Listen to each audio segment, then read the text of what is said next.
Week 5 of NFL action is upon us. Let's go ahead and dive right into my predictions for every game of this week. Currently, I sit 36-28 against the spread and 44-20 straight up. Had a bit of a rough week against the spread last week, but certainly looking to improve. Let's dive right into the game picks, starting with the Buffalo Bills and the Jacksonville Jaguars. The Bills have absolutely dominated the past few weeks, really kind of shown what they can be when they are really on their game. Josh Allen, Stephon Diggs just dominated the Dolphins last week. The Jags had a little bit less explosive game against the Falcons in London, but they still ultimately were able to get the win. I think this should be an interesting game. I do think that Buffalo is a little bit inconsistent, so I could see Jacksonville taking this or making this close.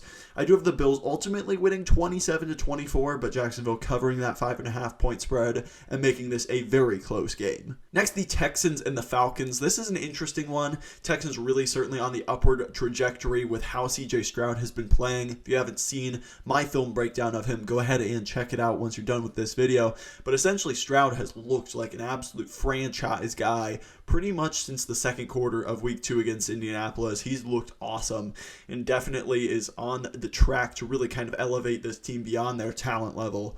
On the other hand, the Falcons do not have that quarterback in Desmond Ridder. He's really struggled the past few weeks. When they're able to get the ball on the ground, moving effectively with Bijan Robinson, this could be a really solid, dangerous team. And they certainly have a lot of the pieces on the offensive line and the secondary to be a really dominant team. But I am going to go with the Texans and the ascension of CJ Stroud and this offense with Nico Collins being his main target. They really seem to figure a lot of things out. I have them getting a winning record at 3-2, covering that 1.5 point spread and winning 24-20.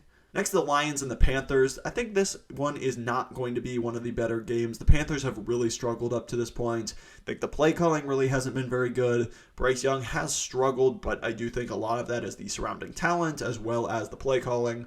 Defense really hasn't looked as good as a lot of people had hoped as well. The Lions, on the other hand, really have looked pretty dominant to start this year. Been really getting a lot of production out of David Montgomery in that backfield. The defense is playing well. Jared Goff is taking care of the ball. They are 8.5 point favorites, but I do have them covering and winning this game 28-17. I just feel like they will roll in this matchup. Next, the Colts and the Titans. Titans have certainly been one of the more inconsistent teams. Really, when the offense is able to score some points, this defense is a really good unit. They can pin their ears back and get after the quarterback. And they've had a lot of success. They beat up on the Bengals last week. The Colts are a really interesting team as well. Anthony Richardson and Shane Steichen have proven to be a really exciting combination at quarterback and head coach. And they are getting Jonathan Taylor back potentially as well this week.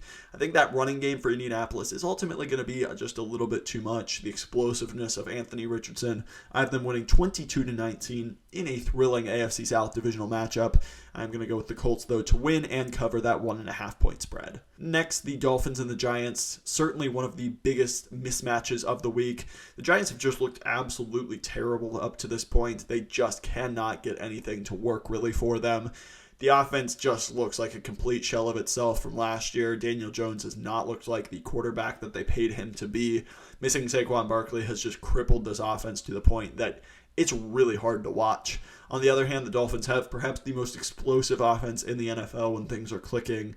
And they certainly have been for the most part this season. Last week was kind of a blip on that record, but in general, this team has looked really explosive and really dominant. The defense has been pretty good as well, so I definitely think the Dolphins win this game. It's a big 9.5 point spread, but I am still going to have them cover 31-20 and winning this game in pretty dominant fashion. The Saints and the Patriots up next. Both of these teams, I think, are in very similar places. You have really solid defenses with uninspiring and explosive offenses as well.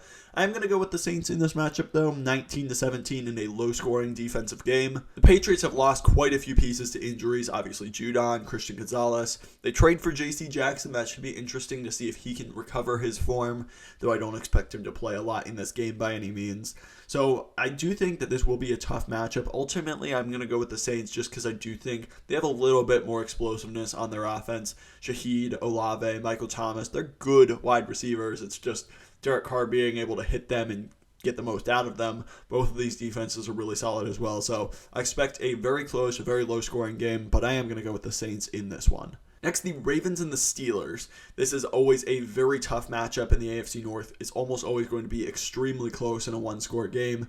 The Ravens are 4.5-point favorites. I think that sounds about right. I'm going to go with the Ravens to win this game 24-21. So that means the Steelers do cover.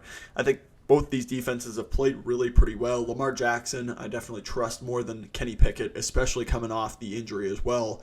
It is a little bit surprising that Pickett plays, but he really just hasn't been super explosive and a really good option for the Steelers at this point so far. Just hasn't lived up to the preseason hype by any means. His offense just looks very stagnant and really haven't been able to get much going. While the Ravens have had some ups and downs with this new offensive system, but I still think Lamar Jackson and this offense is able to get it done and win this game in a close one, 24-21. Next, the Eagles and the Rams. I think that this game could be closer than some people think. The Eagles are 4.5-point favorites. I think that's a relatively appropriate line as well. The Rams have played some tough teams, and they certainly have put up some really good fights this year. The Eagles are undefeated, but they really haven't looked like a dominant team by any means. So I think this could be a close game. I am going to go with the Eagles, though, ultimately having them win and cover the spread 28-21. But Matthew Stafford has absolutely been dealing. Cooper Kupp may be back for this game as well, so I could certainly see the Rams making this relatively competitive. Next, we have the Bengals and the Cardinals. So much rides on this game for the Bengals. This is their opportunity to bounce back, get things right, get the offense going, and really kind of kick things into gear, because if they lose this game, they're 1-4, and the schedule really does not lighten up. It only gets harder. So they gotta win this game. Obviously, Burrow's calf has really, really limited this offense, and it has made them pretty much incapable of scoring points. The Cardinals team looks organized. They do look like they are playing really tough right now, and they're not the most talented, but I definitely think they're going to give the Bengals a very tough fight.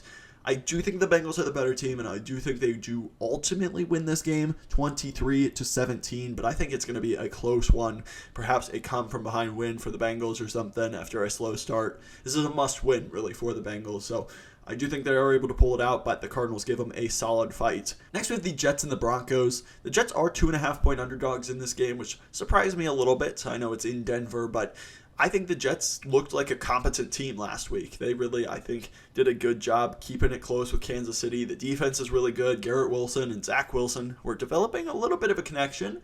Zach Wilson obviously had that crucial fumble at the end of the game, but they really did make things interesting, and they played hard.